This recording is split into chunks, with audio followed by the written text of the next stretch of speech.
Estate planning can be an opportunity for us to reframe the way that we approach the topics of death and dying. It's very common for people to struggle with thinking about these ideas. It's common for people to struggle to talk about these ideas, but there is another way, and it starts with an idea. The idea is that as humans, we have the unique ability to contemplate our own mortality. Other animals can't do this. At least we don't know that they can do this. But what's more interesting than that is that we have the ability to choose how we think about these ideas. There's a Latin phrase, Memento Mori, which means remember that you must die. And this idea is universally represented through images and artwork. You'll see skulls, hourglass, wilting flowers. And for a lot of people, these images can evoke within us a feeling of fright or discomfort. But for other people, this is a philosophy. This, for them, is a key to living a meaningful life.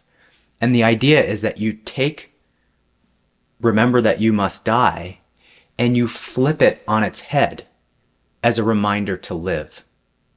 So if we practice this idea, we put this into practice, it can help us evaluate our own lives.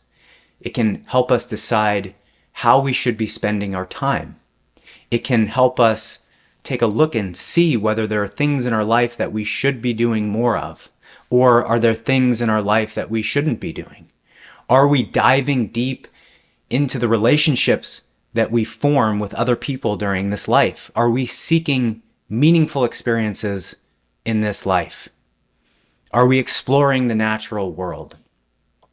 So, how does this apply to estate planning?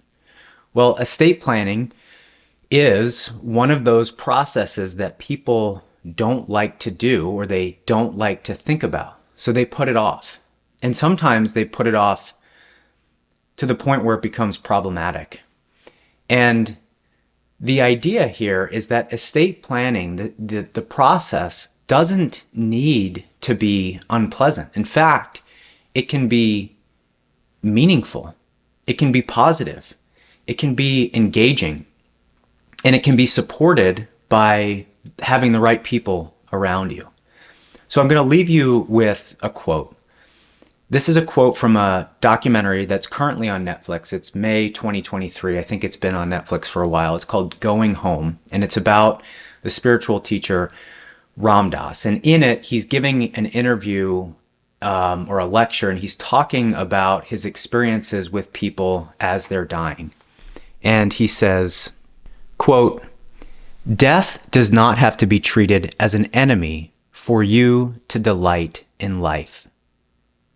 Keeping death present in your consciousness as one of the greatest mysteries and as the moment of incredible transformation imbues this moment with added richness."